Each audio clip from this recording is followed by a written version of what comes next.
السلام علیکم، welcome back to my YouTube channel random stories. کیسے ہیں آپ سب؟ امید کرتی ہوں خیریت سے ہوں گے۔ نئے آنے والے ویورز سے گزارش ہے کہ میرے چینل کو ضرور سبسکرائب کر لیجئے۔ ویورز بڑھتے ہیں اپنے ناول تیری راہ میں رول گئی وے کی دوسری قسط کی جانب۔ اس کے تن بدن میں چنگاریاں سی سلگ گئیں اور وہ پہلو بدل کر رہ گیا۔ میں نے کیا کہا ہے زباریہ آپ سے؟ پرنسپل نے اصرار کیا۔ جہاداد نے تیز سی نگاہ اس پر ڈالی۔ سوری سر، وہ گردن جھکا کر بلاخر آہستگی سے بول ہی پڑی۔ پرنسپل صاحب دھیرے سے مسکرا دیے، ایسے جیسے کسی بزرگ نے دو بچوں کے مابین صلح کرا دی ہو۔ اب آپ کلاس روم میں جائیں گے، آپ کے ٹیچر ابھی تھوڑی دیر میں آ رہے ہیں۔ زباریہ کمرے سے باہر نکل گئی۔ پرنسپل اس کی طرف متوجہ ہو گئے۔ دراصل پروفیسر جہاداد، یہ لڑکی ہمارے کالج کی سب سے ہونہار طالبہ ہے، بہت ہی لائق، بہت ہی جینیس بچی ہے۔ یہ تصاویر دیکھ رہے ہیں نا آپ، یہ سب اس کے کارناموں سے بھری پڑی ہیں۔ حالیہ جو اس کی غیر حاضری ہوئی ہے وہ محض پروفیسر بیگ کی وجہ سے ہوئی ہے۔ بہت زیادہ مس کر رہی ہے وہ پروفیسر سلطان کو۔ وہ نہ صرف اس کے استاد تھے بلکہ ان سے فیملی تعلقات بھی بہت زیادہ تھے۔ یہ بات وہ خود بھی بیان کر سکتی تھی سر۔ وہ بہت دیر کے بعد ناراض سے لہجے میں بولا، گویا جیسے پرنسپل کی وضاحت پسند نہ آ رہی ہو۔ پرنسپل صاحب مسکرا دیے۔ بعض لوگ رشتوں سے تعلق چھپا کر رکھنے کے عادی ہوتے ہیں۔ بہرحال یہ اس کی غلطی ہے، انشاءاللہ اب آئندہ آپ کو کوئی شکایت نہیں ہوگی۔ شکایت تو تب دور ہوتی سر جب آپ اس سے کلاس روم میں سوری کرنے کو کہتے۔ وہ کرسی دھکیل کر اٹھ کھڑا ہوا۔ اوکے سر، چلتا ہوں، کلاس انتظار کر رہی ہوگی۔ ضرور، کیوں نہیں۔ انہوں نے بڑھ کر مسافہ کیا اور ان کے کمرے سے باہر آ گیا۔ کلاس اس کا انتظار کر رہی تھی۔ اس نے بلیک بورڈ پر حل کیا گیا ادھورا سوال مٹا دیا۔ پچھلے ہفتے جو ہم نے چیپٹر پڑھا تھا، اس کے چند فارمولوں کا میں آپ سے ٹیسٹ لینا چاہتا ہوں کہ آپ لوگوں کی سمجھ میں کس حد تک آیا ہے، پھر ہم آگے بڑھیں گے۔ پھر اس نے کتاب کھول کر ایک نظر دیکھا اور بلیک بورڈ پر سوال لکھ دیا۔ پوری کلاس نے ہاتھ کھڑے کر دیے، لیکن چند نکموں کے ہاتھ ابھی نیچے تھے اور سر بھی جھک رہے تھے۔ نواز ادھر آئیے اور یہ سوال حل کریے اس فارمولے کے تحت۔ آئی ایم سوری سر، نواز نے کھڑے ہو کر شرمندگی سے معذرت کی۔ نیکسٹ۔ سوری سر، ایک اور لڑکا کھڑا ہو گیا۔ فارینہ آپ؟ سوری سر، وہ مچل کر سوری کرنے لگی۔ یو؟ سوری سر، اگلی لڑکی کھڑی ہو گئی۔ زباریہ احمد آپ؟ اسے 100% امید تھی کہ وہ بھی اٹھ کر یہی کہے گی، سوری سر، لیکن وہ بڑی احتیاط سے اٹھی، اس کے قریب آئی، پھر چاک اٹھایا اور سوال حل کرنے لگی۔ چونکہ اس نے اپنے قد کی مناسبت سے سوال بہت اونچائی پر لکھا تھا، اس لیے زباریہ کو پنجوں پر زور دے کر سوال کے قریب سے ہی جواب شروع کرنا پڑا۔ وہ ایک طرف کھڑا ہو گیا اور اس کی کارکردگی چیک کرنے لگا۔ وہ بڑی تیزی سے سوال حل کر رہی تھی۔ جہاداد کی نگاہیں اس کے سراپے سے الجھ گئیں۔ بلیک ہائی نیک پہ dark brown jacket, black pant اور بلیک ہی ڈارک کارلوس کا جوتا، شولڈر براؤن کٹ، بالوں کو پونی پر اور برائے نام شانے پر جھولتا کالا اسکارف۔ عجیب مردانہ وضع کا حلیہ تھا۔ اس نے 3 منٹ میں سوال حل کر کے سر کی طرف دیکھا۔ اینی کوسچن سر؟ سوال میں بلا کا اعتماد تھا۔ جہاداد اس کی ذہانت سے متاثر نظر آنے لگا، لیکن اس نے ذہانت کا اعتراف کرنے میں بخل سے کام لیا۔ بیٹھ جائیے پلیز۔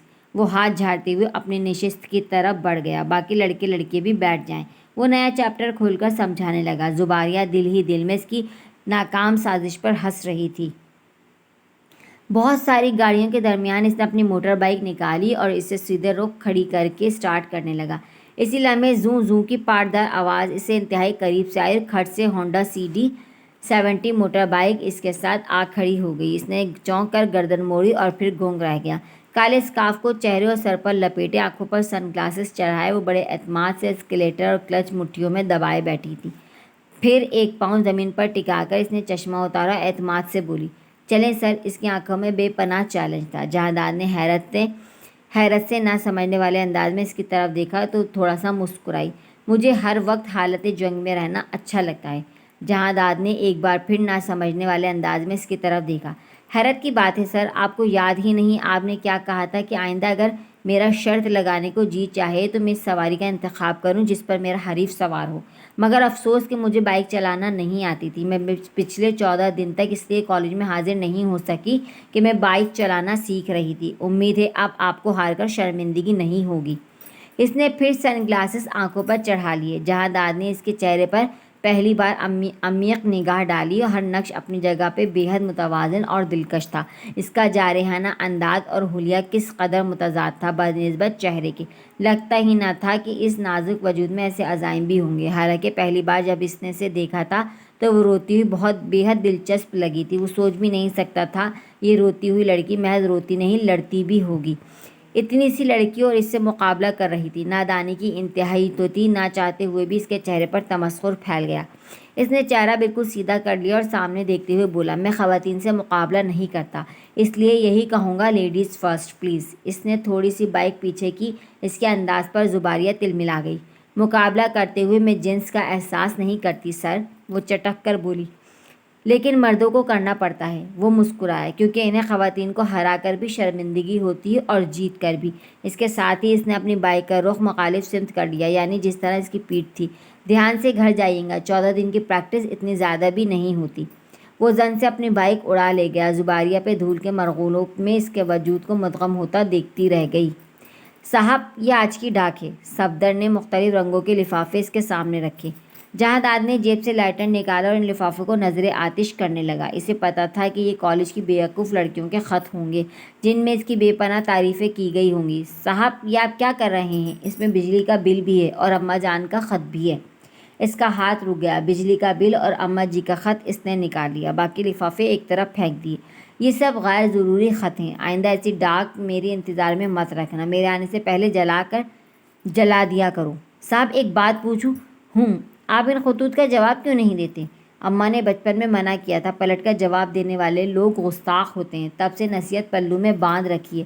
یہ پیسے اور بل اپنے پاس رکھو، صبح پہلی فرصت میں جمع کرا دینا، اور ہاں، میری غیر موجودگی میں ٹی وی کم دیکھا کرو، سارا بل اسی خرچے کا ہے۔ CNN تمہاری سمجھ میں کیا آئے گا؟ اس سے اچھے پروگرام تمہیں نیچے چائے والے کی دکان پہ مل سکتے ہیں۔ اچھا ہمسایہ وہی ہے جو ہمسایوں کی خبر رکھے، اب تم جا سکتے ہو۔ لڑکا کمرے سے باہر نکل گیا۔ عجیب مولانا مزاج آدمی ہے جہانداد بھی، دینے پہ آئے تو لاکھ لٹا دے، حساب رکھے تو سوئیاں گننے لگتے ہیں۔ اماں جی کا خط کھولنے سے پہلے اس نے سگریٹ بجھا دیا، پھر بڑے احترام اور تقدس سے خط کھولا۔ صفحہ کرتاس پہ لفظوں کے موتی بکھرے پڑے تھے، یہ یقیناً زہرا کی لکھائی تھی۔ سارے پنڈ کی عورتیں اسی سے خط لکھواتی تھیں اور بڑے شوق سے یہ کام کرتی تھی۔ وہ کتنی حیرانی سے اسے دیکھتا رہتا تھا اور پھر کیسے کیسے نئے نئے سوال کرتا تھا اس سے۔ یہ خط کیا ہوتا ہے بھرجائی؟ وہ اس کے پہلو سے چپک کر بیٹھا تھا۔ وہ اس کے سوال پر ہنس پڑی۔ ایک پیغام ہوتا ہے، جب کوئی پیارا کسی سے دور چلا جاتا ہے تو اسے اپنی خیریت کے لفظ لکھ کر بھیجتے ہیں اور وہ خط بن جاتا ہے۔ کیا ہر دور چلے جانے والے کو خط بھیجا جا سکتا ہے؟ وہ معصومیت سے اس کی طرف دیکھنے لگا۔ زہرا کی آنکھیں پانیوں سے بھر گئیں۔ جو لوگ واپس آنے کا کہہ کر جاتے ہیں صرف پردیسی ہوتے ہیں جو کبھی نہ آنے کے لیے چلے جائیں، ان کے پاس خط نہیں جاتے، وہ ہمیں اپنے پاس بلا لیتے ہیں۔ وہ اس کی طرف دیکھتا رہتا۔ اس کی بات سے وہ اداس ہو گئی تھی۔ اس نے بات بدل دی۔ تمہاری لکھائی بہت اچھی ہے بھرجائی۔ اچھا؟ وہ آنسو صاف کر کے ہنس پڑی۔ تم سب کو خط لکھتی ہو، مجھے بھی خط لکھا کرو گی؟ تو میرے پاس ہے، خط تو پردیسیوں کو لکھے جاتے ہیں، ایک دن میں بھی پردیسی بن جاؤں گا، تب تو خط لکھو گی نا؟ تب نہیں لکھوں گی، وہ شرارت سے مسکرائی۔ کیوں؟ کیونکہ تب تک تو اتنا پڑھ لکھ جائے گا کہ تجھے میری لکھائی بھی بری لگنے لگے گی۔ اچھا؟ وہ اداس ہو گیا۔ میں زیادہ نہیں پڑھوں گا، جب مجھے خط لکھنا آ جائے گا میں پڑھائی چھوڑ دوں گا۔ اچھا، وعدہ؟ وہ ہنس پڑی۔ وعدہ؟ اس نے جوش سے کہا۔ صاحب جی، یہ دودھ۔ صفدر کی آواز پہ وہ چونک پڑا۔ رکھ دو، اس نے آہستگی سے کہا۔ صفدر دودھ رکھ کر چلا گیا۔ جہانداد نے خط طے کر کے میز پر رکھ دیا۔ نوکری مل جانے پہ اماں جی نے ڈھیروں مبارکباد دی تھی، بار بار کھانے پینے کی تلقین کی تھی، لیکن زہرا نے اپنی طرف سے ایک جملہ بھی نہیں لکھا تھا، بس اتنا لکھا تھا کہ سگریٹ کم پینا۔ وہ مسکرا دیا اور سگریٹ جیب سے نکال کر سلگانے لگا۔ دھوئیں کے مرغولے سے ماضی کے گرداب میں دھکیلنے لگے۔ میرے بیٹے نے آج پوری 14 کلاس پاس کر لی ہیں، پورے پنڈ میں دیکھنا مٹھائی بانٹوں گی۔ ماں جی کا خوشی سے برا حال تھا۔ زہرا بڑے سے مٹکے میں مردانی ڈالے مکھن نکال رہی تھی۔ ماں جی کی بات سن کر مردانی روک لی۔ سارے پنڈ والے تھو تھو کریں گے۔ وہ جھک کر نل سے ہاتھ دھو رہا تھا، اسی کیفیت میں اس کی طرف دیکھنے لگا۔ کیوں تھو تھو کریں گے؟ ماں جی کو غصہ آ گیا۔ پتر کو آج تک خط تو لکھنا آیا نہیں، ماں چلیے مٹھائی بانٹنے۔ وہ مسکرا کر سیدھا ہو گیا اور پھر مردانی چلانے لگی۔ رب سونا خیر کرے، کیوں نہیں آتا خط لکھنا؟ لکھوا کر دیکھ لے، بے شک کوئی۔ ماں جی اس بات سے ناواقف تھیں۔ وعدہ خلاف کے ساتھ رب سونا خیر نہیں کرتا۔ وہ مردانی چھوڑ کر بھینسوں کے تھان کی طرف چلی گئی اور چارہ الٹ پلٹ کرنے لگی۔ وہ ماں کے پلو سے ہاتھ منہ پوچھ کر اس کے پیچھے پیچھے چل آیا۔ پردیسی کو کسی نے خط ہی نہیں لکھا، پھر بھلا وہ کیا جواب دیتا؟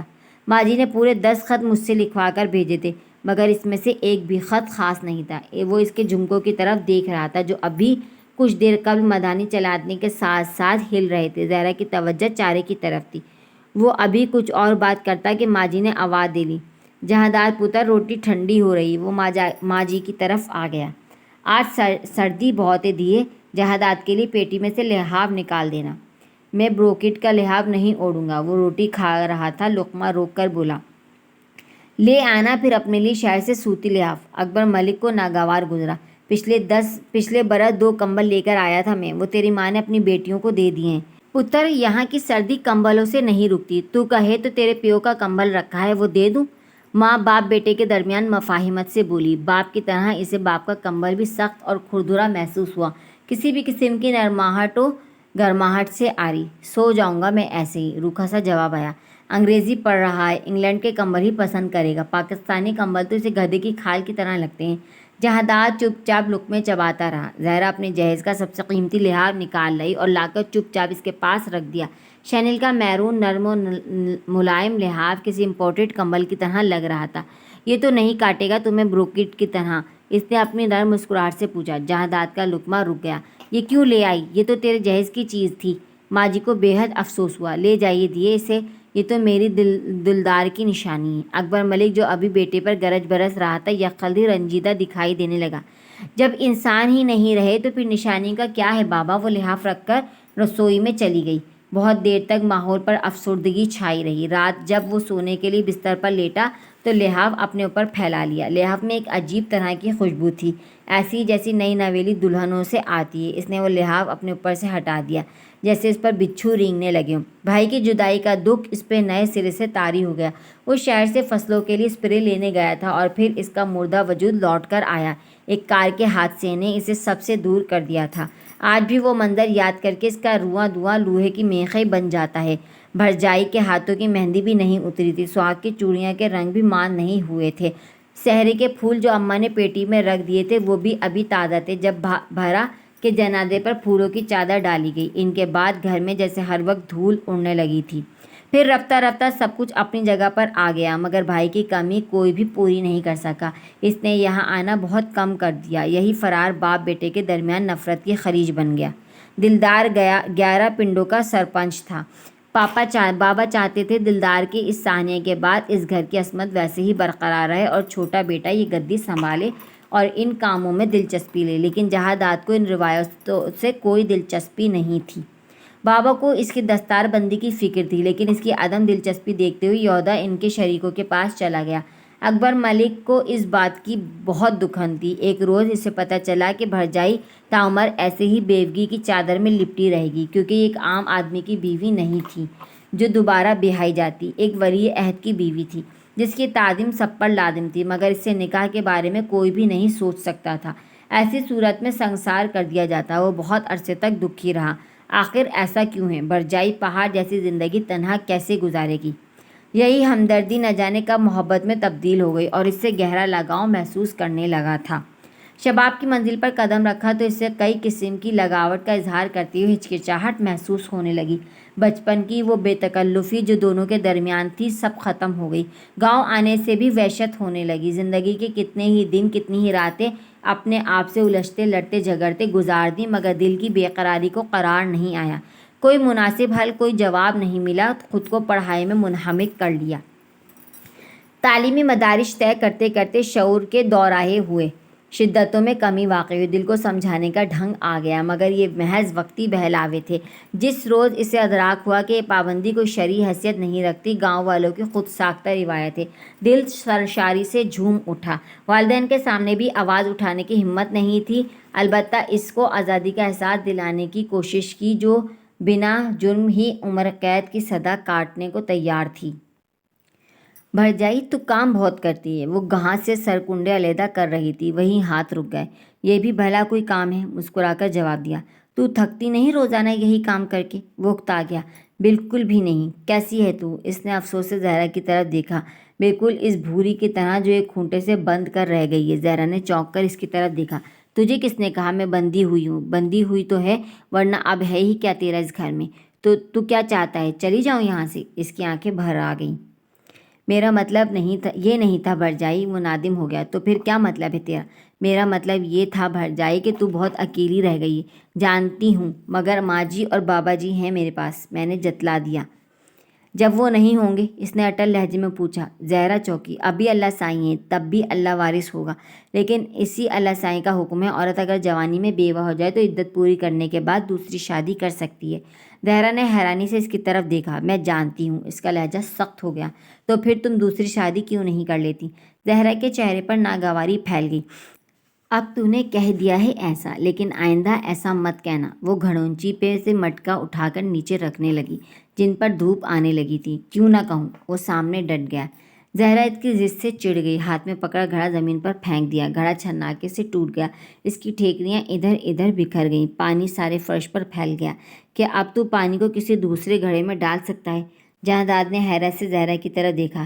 یہی ہے تیرے سوال کا جواب۔ میں کسی عام مرد کی بیوہ نہیں ہوں جو دوبارہ بیائی جاؤں، نہ ہی کوئی مرد میری برابری کر سکتا ہے۔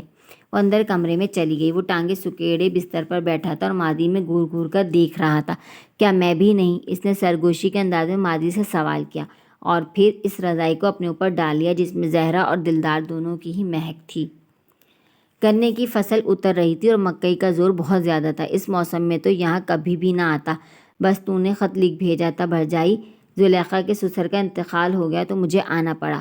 ہاں تو لگا بھرا ہے زلیخا کا، تو ایک ہی تو بھرا ہے، تو تیرا ہونا اتنا ہی ضروری ہے جتنا تیرے پیو کا۔ ان گاؤں والوں کو تو نہیں جانتا، ذرا سی اونچ نیچ ہو جائے تو 100 باتیں بناتے ہیں۔ دھیاں یوں ہی نہیں بستی ہیں، ڈاڈا جان دا عذاب ہے۔ چنگیا ہویا کہ تو آ گیا، مگر میرا تو حرج ہو گیا نا، امتحان سر پر کھڑے ہیں۔ اماں جی کو دھچکا لگا۔ ابھی تو امتحان سے فارغ ہوا تھا، پھر کون سے امتحان آ گئے؟ 15ویں کے۔ وہ مسکرا کر بولا۔ ول؟ اماں جی نے غصے سے پوچھا۔ ول 16ویں دے۔ پھر وہ ہنسا۔ ول ختم شد۔ زہرا بھینسوں کا چارہ بناتے ہوئے ماں بیٹے کی گفتگو پر ہنس رہی تھی۔ شکر الحمدللہ۔ اماں جی نے ہاتھ بلند کیے۔ جلدی سے فارغ ہو جا، بڑا ارمان ہے مجھے تیرے سر پر صحرا سجانے کا۔ میرا دلدار تو مجھے دھوکہ دے کر چلا گیا، اب تو عرصہ ہوا اس گھر میں کوئی خوشی نہیں آئی۔ دلدار ہوتا تو اس آنگن میں پھول ہی پھول مہک رہے ہوتے، اب تو جیسے ہر چیز اجاڑ ہو کر رہ گئی ہے۔ ایک ہی نشانی ہے اس کی جسے سینے سے لگائے بیٹھی ہوں۔ ماں جی آبدیدہ ہو کر زہرا کی طرف دیکھنے لگی۔ زہرا ہاتھ دھو کر ماں جی کے پاس آ گئی۔ ماں جی متواتر رو رہی تھی، لیکن اس کی آنکھوں میں نہ کوئی تاثر تھا نہ ہی کوئی اشک۔ وہ چپ چاپ ماں جی کے پہلو سے لگی بیٹھی رہی جیسے پتھرا گئی۔ وہ اٹھ کر اندر کمرے میں چلا آیا۔ ایک بار جب وہ آیا تھا تو اس میں ایک نئی تبدیلی تھی جسے زہرا صاف محسوس کر رہی تھی، یعنی باپ بیٹے کے تعلقات خوشگوار جا رہے تھے۔ حالانکہ باپ بیٹے کے تعلقات بہت عرصہ سے وہ سردی دیکھتی آ رہی تھی۔ اکبر ہمیشہ بیٹے سے نالا ہی رہتا، جہانداد کو خود باپ کی ناراضگی سے کچھ سروکار نہ تھا۔ ماں کی گود میں سر رکھ کر آج بھی سو جاتا، مگر باپ کے ساتھ اس کی چارپائی پر بھی نہ بیٹھتا۔ اکبر علی بیٹے کی اس حرکت پر اندر ہی اندر کڑتا رہتا۔ سوکھے اپلے لے کر زہرا سیڑھیاں اتر رہی تھی۔ اس نے بڑے اچنبھے سے جہانداد کو دیکھا جو باپ کے پاؤں دبا رہا تھا۔ اکبر علی لیٹا ہوا حقہ گڑگڑا رہا تھا، ساتھ ساتھ کوئی قصہ بھی سناتا جا رہا تھا جسے جہانداد بہت خوش ہو کر سن رہا تھا۔ حالانکہ وہ کبھی باپ کی کسی بات پر خوش نہیں ہوتا تھا۔ زہرا کے چہرے پر معنی خیز تبسم بکھر گیا۔ وہ دوپٹہ دانتوں میں دبا کر سہج سہج نیچے اتر آئی۔ زہرا پتر، ذرا چلم تو گرم کر دے، اکبر نے بہو کو آواز دی۔ زہرا بھی صحن میں آئی تھی کہ جہانداد چلم گرم کرنے کے لیے خود اٹھ گیا۔ دھیان سے پتر، ہاتھ نہ جلا لینا، اناڑی پن سے چلم نکالتے دیکھ کر ماں نے دور سے کہا۔ وہ چلم لے کر رسوئی میں چلا گیا، مگر چولہا ٹھنڈا پڑا تھا جسے زہرا نئے سرے سے ایندھن ڈال کر جلا رہی تھی۔ کتنی دیر میں آگ جلے گی؟ زہرا نے مسکرا کر اس کے ہاتھ میں چلم دیکھی، پھر ہنس کر سر جھکا لیا۔ بابا سے کہو ابھی دیر لگے گی، انتظار کریں۔ تو ہنس کیوں رہی ہے؟ اس نے گھور کر زہرا کو دیکھا۔ تجھے اعتراض ہے کیا؟ ہاں۔ وہ چلم پٹک کر وہیں بیٹھ گیا۔ زہرا پھر ہنس دی، پھر پھونکنی سے چولہے میں پھونک مارتے ہوئے بولی، باہر جا کر بیٹھ، لکڑی گیلی ہے، دھواں اٹھے گا تو رونے لگ جائے گا، پھر دلدار کی طرح بابا بھی یہی سمجھے گا کہ میں نے تجھے مارا ہوگا۔ جہانداد حیرت سے زہرا کی صورت دیکھنے لگا جو اسے بچپن کی بات سے آگاہ کر رہی تھی۔ وہ دانستہ ایسا کر رہی تھی یا شعوری طور پر اس کے منہ سے پسلا تھا؟ وہ الجھ گیا۔ تھوڑی سی ندامت ہوئی، مگر اب اس میں ندامت کا کیا سوال؟ بھرا مر چکا ہے، پھر بھرا زندہ ہوتا تو میں ایسا کبھی سوچ بھی نہیں سکتا تھا۔ اب بھرا نہیں ہے تو کیا کوئی بھی کچھ نہیں سوچے گا؟ زہرا نے آنکھ سلگا کر اس کی طرف دیکھا۔ اس کی آنکھیں دھوئیں سے لمحے بھر میں سرخ ہو گئی تھیں اور پانی آنے لگا تھا۔ زہرا کو وہ چھوٹا سا گول مٹول سا بچہ یاد آ گیا جو اس کے پہلو سے لگ کر یوں ہی بیٹھا رہتا تھا، اس کے کاموں میں دخل اندازی کرتا رہتا، کبھی جھاڑو کے تنکے چولہے میں جلا کر گول مول گھماتا اور کبھی جلتی لکڑی نکال لیتا اور وہ اسے اپنی گود میں لٹا لیتی۔ اب بھی اس کا چہرہ آگ کی حدت سے سرخ ہو رہا تھا اور آنکھیں پانیوں سے بھر رہی تھیں۔ زہرا نے اس کے ہاتھ سے چلم لے لی اور پھر اپنے دوپٹے سے اس کی آنکھیں پونچھ دیں۔ اس کے اس اچانک عمل پر جہادات کو جیسے کرنٹ لگا۔ جا کر باہر بیٹھ، میں آگ لے کر آ رہی ہوں، اس نے ہمیشہ کی طرح بڑے پن سے کہا اور آگ سلگانے لگی۔ جہادات اٹھ کر باہر آ گیا، لیکن اس کا تن اس لمح سے لمحوں میں دہک اٹھا تھا جو کسی آتش جوالا کی طرح، کیسی آگ تھی جو اس کے تن بدن میں آج تک سلگ رہی تھی۔ لیکن زہرا اس آنچ سے بے خبر تھی، اور جب وہ خبردار ہوئی تب اچانک ننھا آگ کا شعلہ اس کی انگلیوں پہ لگا تو وہ چونک پڑا۔ سونچوں کے گرد اب میں اتنا منہمک تھا کہ سگریٹ ختم ہونے کا پتہ ہی نہیں چلا۔ قریب تھا کہ ہونٹ جل جاتے۔ اس نے وہ سگریٹ پھینک دیا اور نیا سگریٹ جلانے لگا۔ اسے لمحے قریب سے ہی زہرا کی آواز آئی، تیری بھی عجیب عادت ہے، سگریٹ پہ سگریٹ پیتا چلا جاتا ہے، ابھی ایک کا دھواں تو پھیپھڑوں سے نکلنے دے، اتنا آرام تو بھٹے والے بھی اپنی چمنی کو دے دیتا ہے۔ وہ ماچس کی تیلی بجھاتے ہوئے ہنس پڑا، پھر ایک گہرا کش لگایا اور بہت سا دھواں فضا میں چھوڑ دیا۔ فضا میں زہرا کی صورت بننے لگی جو ناراضگی سے اس کی طرف دیکھ رہی تھی۔ بچپن سے تجھے آگ سے کھیلنے کا شوق تھا، اب یہ آگ ہونٹوں سے لگا لی، کیوں پیتا ہے تو اتنی سگریٹ؟ وہ تلخی سے ہنس پڑا اور دھوئیں کے بادل فضا میں بنانے لگا۔ جس بات کا جواب نہ دینا ہو تجھے تو یوں ہی دانت دکھانے لگتا ہے۔ زہرا کے لفظ سماعتوں میں گونج رہے تھے۔ بھلا کیا جواب دوں؟ بس اچھا لگتا ہے مجھے آگ سے کھیلنا۔ وہ خود سے ہم کلام ہوا، تو بھی تو آگ ہی ہے، ٹھنڈی راگ میں چھپی ہوئی۔ میرے پاس جب بیٹھا کر تو اس منحوس کو مت جلایا کر، زہر لگتی ہے مجھے اس کو بو۔ چھوٹا تھا تو تجھے جس چیز سے روکتی تھی رک جاتا تھا، اب تو دھمکا بھی نہیں سکتی۔ زہرا نے ناک پر دوپٹہ رکھا، اب بھی روک کر دیکھ لے، شاید رک جاؤں۔ ایسا ہی بھلا ہے، تو کب سے اماں جی شادی پر اصرار کر رہی ہیں، 10 لڑکیاں تیرے لیے دیکھ آئی ہیں، میرے کہنے پہ تو ایک بھی پر راضی نہیں ہوا، یہ چھوڑے گا؟ ایسا بھی مان نہیں ہے مجھے تجھ پہ؟ جہادات جلتی نگاہوں سے اس کی طرف دیکھنے لگا، کیوں نہیں ہے تجھے مجھ پہ مان؟ ساگ کاٹتے ہوئے زہرا کے ہاتھ رک گئے، وہ شکوے سے اس کی طرف دیکھ رہا تھا۔ وہ مسکرا دی، پھر پیار سے بولی، ناراض ہو گیا؟ کبھی تو نے مجھے سمجھا ہے اس لائق؟ کیا مطلب؟ زہرا ہنس پڑی مگر سمجھی نہیں۔ ہمیشہ تو ڈانٹتی رہتی ہے، کیا کروں، بچپن سے عادت جو ہے تجھے ڈانٹنے کی، اب چھوڑتی نہیں، مگر اب میں بڑا ہو گیا ہوں، لیکن میرے لیے تو اتنا صحیح ہے۔ اس کے انداز میں بڑا پن تھا، خود کو بڑی اماں سمجھتی ہے۔ وہ جل کر بڑبڑایا، اتنا بڑا ہو گیا ہوں، ذرا کھڑی ہو کر دیکھ میرے ساتھ، اتنی سی لگے گی بڑی بنتی ہے۔ بڑا ہو گیا ہے تبھی تو کہہ رہی ہوں شادی کر لے، اماں کا بھی آدھا دکھ کم ہوگا، میں بھی دیورانی پر تھوڑا راج کر لوں گی۔ راج کرنے والا سلامت ہے، مگر تیرا راج کرنے کو جی نہیں چاہتا۔ کام کرتے کرتے زہرا کے ہاتھ رک گئے، وہ مٹھیوں میں ساگ پکڑے بیٹھا تھا، ایسے جیسے اپنی ہی بات پر اس کا سر جھک گیا ہو۔ زہرا نے اس کے معصوم چہرے پر نگاہ ڈالی اور کچھ بھی اندازہ نہ لگا سکی۔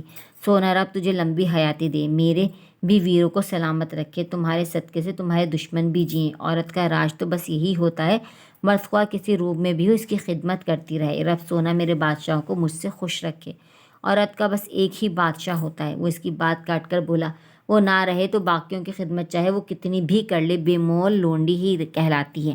وہ ساگ کی چوٹی، سنوارا ہوا ساگ پٹک کر وہاں سے اٹھ گیا۔ زہرا حیرانی سے اسے دیکھتی رہی، اس کی بات نے اسے بری طرح چونکا دیا تھا۔ اس کی بات سے گہرا دکھ ہوا، نہ جانے وہ کیا جتانا چاہتا تھا، سمجھ نہیں پائی، اور دو روز تک اس سے نہیں بولی۔ تیسرے روز شام کو جب سب کا بستر لگا کر فارغ ہوئی تو اس کے پلنگ کی آئین ڈھیلی محسوس ہوئی۔ بستر اٹھا کر اس کا پلنگ کسنے لگی، جانتی تھی اسے سخت ترین پلنگ پر سونے کی عادت ہے، ذرا سا بان ڈھیلا ہو جائے تو شور مچانے لگتا ہے۔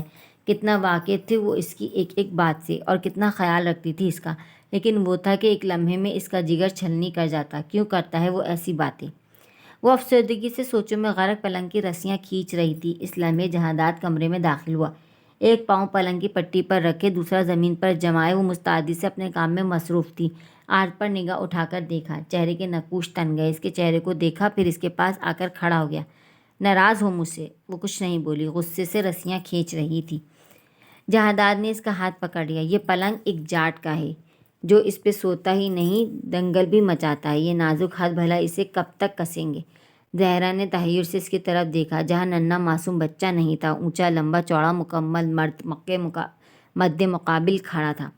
اس کے دیکھنے کا انداز، کلائی پکڑنے کی جرأت، لفظوں کا ہیر پھیر، زہرا لمحوں میں اس ننھے معصوم بچے کی جوان ہوتی امنگوں سے واقف ہو گئی۔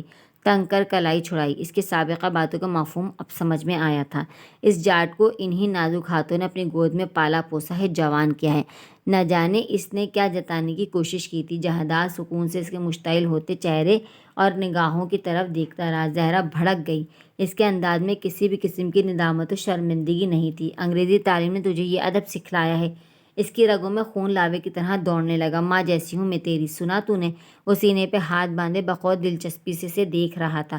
اتنا سا تھا تو اتنا سا۔ اس نے زمین کی طرف ہتھیلی کی۔ جب میں اس گھر میں آئی، آج تو میری طرف اس نگاہ سے دیکھے گا جبکہ میں نے تجھے ہمیشہ اپنی اولاد کی طرح۔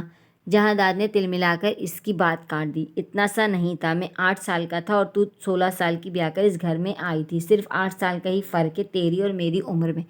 زہرا متحوش سے اسے دیکھتی رہی، پھر بہت دیر کے بعد بولی۔ ویورز، آج کے لیے اتنا ہی۔ ملتے ہیں کل اس ناول کی تیسری قسط کے ساتھ۔ ناول آپ کو کیسا لگ رہا ہے؟ کمنٹ باکس میں اپنی رائے کا اظہار ضرور کیجیے گا۔ اپنا بہت سارا خیال رکھیں گا۔ اللہ حافظ۔